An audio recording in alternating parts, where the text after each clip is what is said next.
Nos interesaría saber mucho de qué vive Diego Cañamero.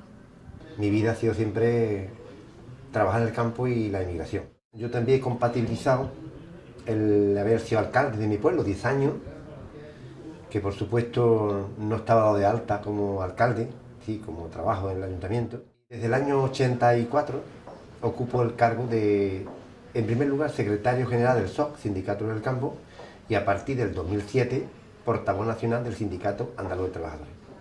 En este momento cobro el PER, mi paro, y el sindicato me da una pequeña cantidad para sumársela hasta llegar a 900 euros, que es mi salario. Se está instaurando en Andalucía la costumbre de cobrar ese subsidio, porque el PER, por si nuestros espectadores no lo saben, es el subsidio agrario, ¿no?, que cobran los jornaleros por 30 días trabajados en el campo. No, hay que aclarar que el subsidio agrario no solamente hay que tener 35 jornales trabajados en el campo, tiene que cumplir otra serie de requisitos.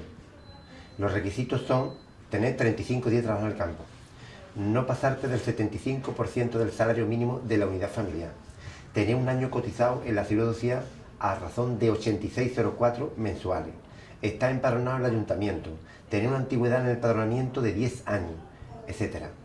Y eso te da derecho a cobrar 7 euros al día. ¿Durante 6 meses? Durante el año.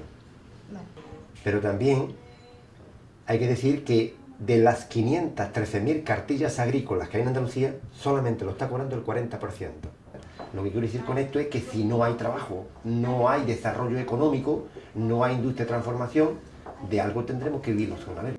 Vamos a tener en cuenta que la materia prima se está obteniendo. A pesar de que las tierras pertenezcan a los terratenientes, la materia prima se está obteniendo y se está mandando a industrializar fuera. ¿Y no sería más productivo que los jornaleros tuvieran la iniciativa y la capacidad de poder industrializar por sí mismos, de crear sus empresas, de ser ellos los que crearan esas industrias para aprovechar la materia prima que ellos mismos están recolectando? Eso no es posible porque los trabajadores del campo no tienen dinero, no tienen absolutamente nada, nada más que sus manos.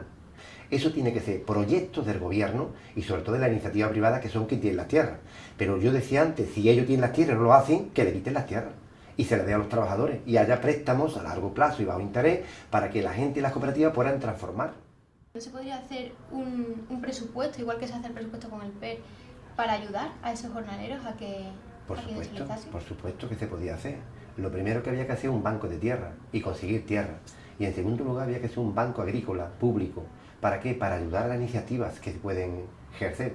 Pero el gobierno no apuesta, no tiene esa apuesta. O sea, en ese gobierno también está Izquierda Unida y ustedes pertenecen, bueno, por ejemplo, Sánchez Gordillo es diputado por Izquierda Unida. ¿Él no podría hacer algo porque el gobierno cambiase eso? Yo creo que en estos momentos, en unos momentos donde realmente tanto Izquierda Unida como el PSOE responden, como dicen, por imperativo legal, a los que le marcan los mercados, o a los que le marca Alemania, o a los que le marcan realmente el Partido Popular desde Madrid, y no se rebelan contra eso, en el fondo están siendo cómplices de todo lo que está ocurriendo.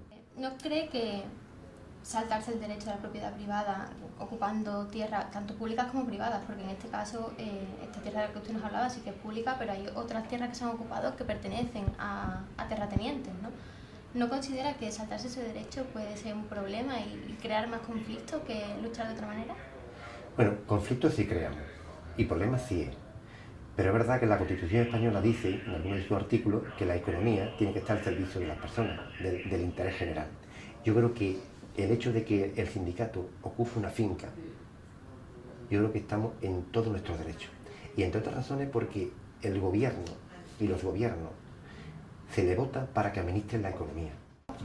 Puedo comprender, por ejemplo, lo de que nos decía de los terratenientes que cobran por hectáreas y no cobran por producción. No puedo entender que eso sea un problema y que quizás se deba cambiar ese modelo de cobro de subvención que tienen los terratenientes en ese sentido.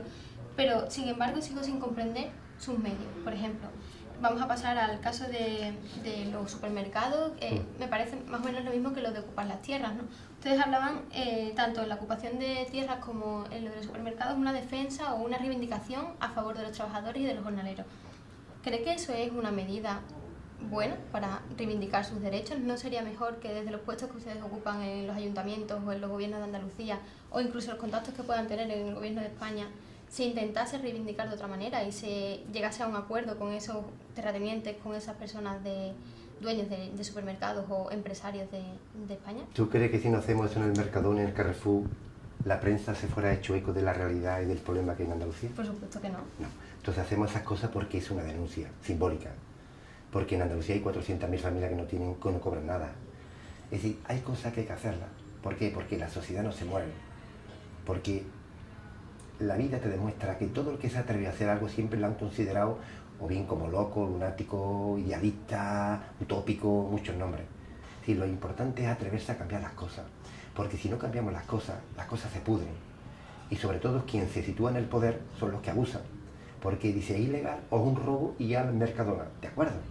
No un robo porque el robo se va a cara tapada, se va de noche pegando un martillazo, nosotros lo hicimos a cara descubierta delante de los medios de comunicación. Pero se lo llevaron igual. Era una denuncia, pero ¿tú crees que 10 carros de comida puede considerarse un robo a un Mercadona o a un Carrefour? Y otra cosa, según los derechos humanos y algunas convenciones, cuando una persona necesita algo para comer, no se considera robo.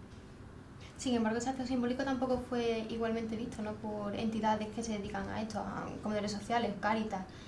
Hubo entidades que no quisieron recoger esos alimentos. No se le ofreció ninguna.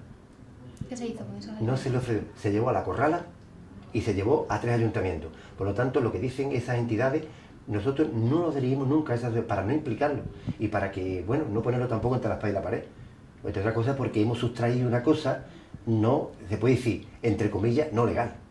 ¿Quién le paga esos alimentos a los empresarios, en este caso al empresario de Mercadona, por ejemplo? Los empresarios de Mercadona tiran diariamente miles de kilos, toneladas de kilos, tiran a la basura. Sí, pero también son los dueños de esos alimentos, ¿no? Sí, pero no tienen derecho a tirar alimentos cuando el pueblo pasa hambre.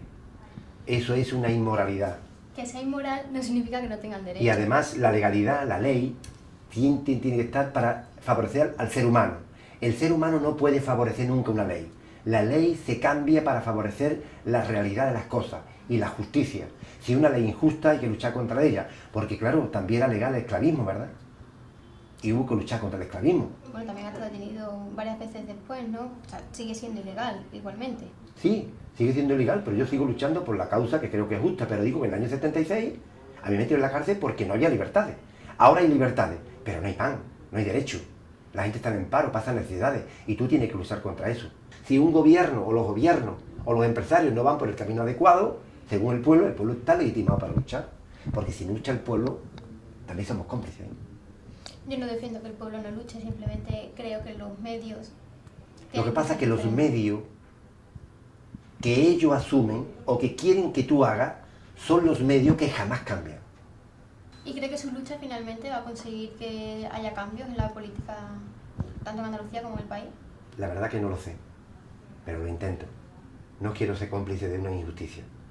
Y mi lucha, la lucha del sindicato, es pacífica. Le quería hacer una pregunta sobre su compañero Sánchez Gordillo, el alcalde de Marinaleda. A mí me gustaría que nos contase un poco cómo funciona Marinaleda. Por lo que tengo entendido, es un pueblo en el que absolutamente todo es público, las empresas en las que trabajan los jornaleros son públicas y todo el mundo tiene trabajo, ¿no? ¿Cómo gestiona Sánchez Gordillo ese pueblo?